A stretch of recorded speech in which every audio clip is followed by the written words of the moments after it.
fact, I'm so thrilled about the movement that you all have started and probably spawned at your water coolers and the Xerox machines at your workplace, maybe at your VFW halls for those of you who are the veterans who I so dearly thank for all that you've done for this country.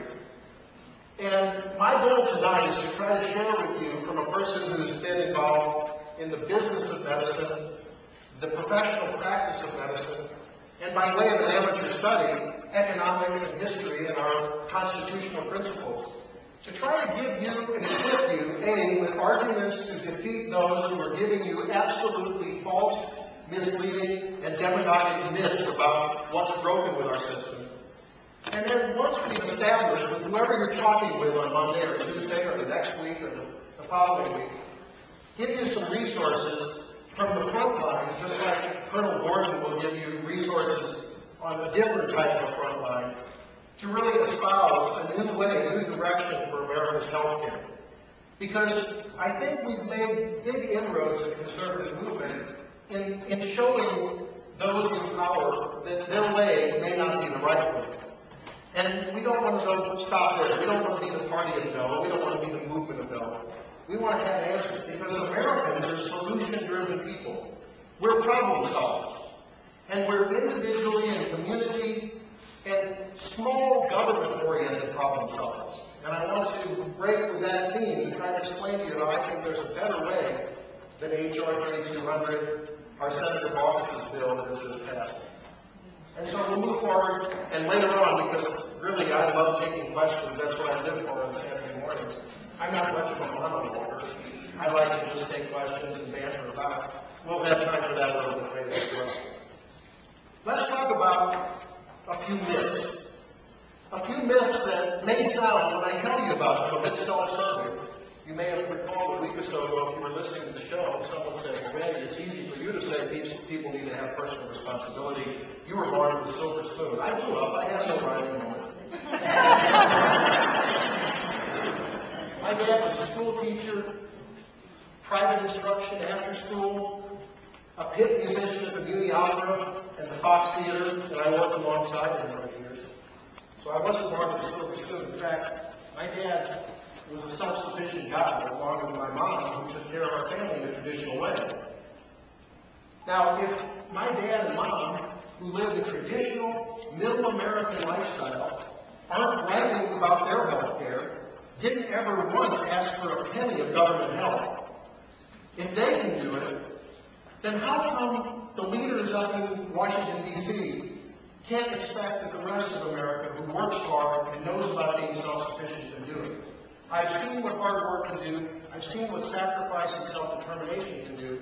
Those are essential elements, whether you're talking about the banking crisis, whether you're talking about the car industry, whether you're talking about buying a loaf of bread, or whether you're talking about your health care.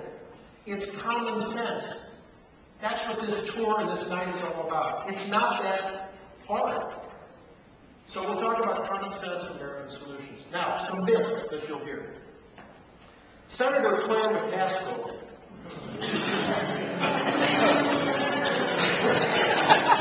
I did bring a prescription pad in case anybody wants some Topazine for nausea.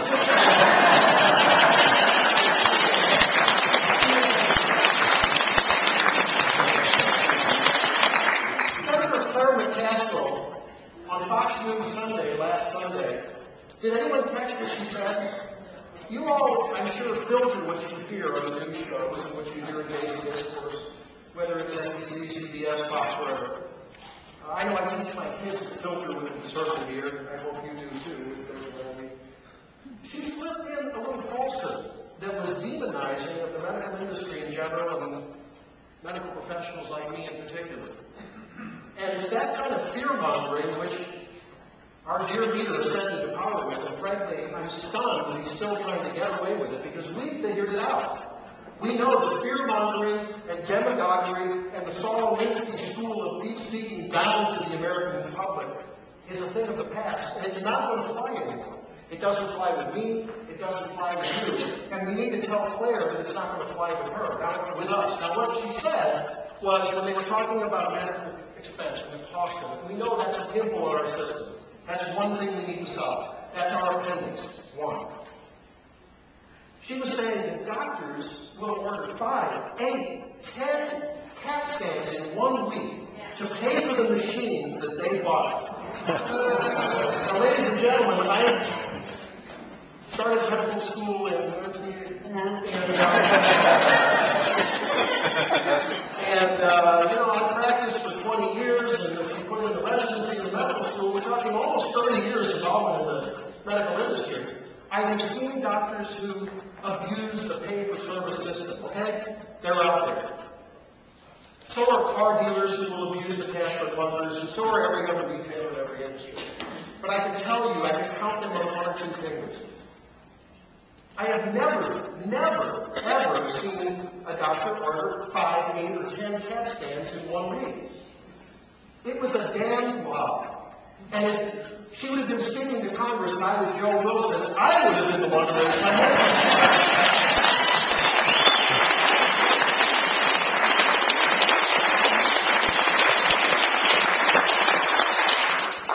And then there's our dear leader, the articulator-in-chief, the chief organizer. In a meeting in Portsmouth, New Hampshire in August, when talking about the high price of diabetes care, our dear leader said, can you click clip 1, please? All I'm saying is, let's take the example of something like diabetes. One of a disease that's skyrocketing, partly because of obesity, partly because it's not treated as effectively as it could be.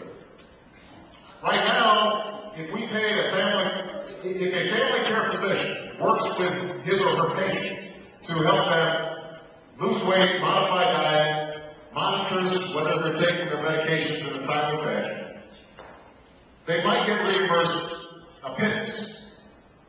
But if that same diabetic ends up getting their foot amputated, that's $30,000, $40,000, $50,000 immediately. The surgeon is reimbursed. Well, why not make sure that we're also reimbursing the care that prevents the amputation?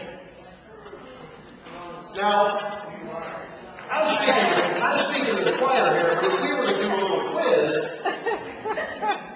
where was the damn lie that Barack Obama said there?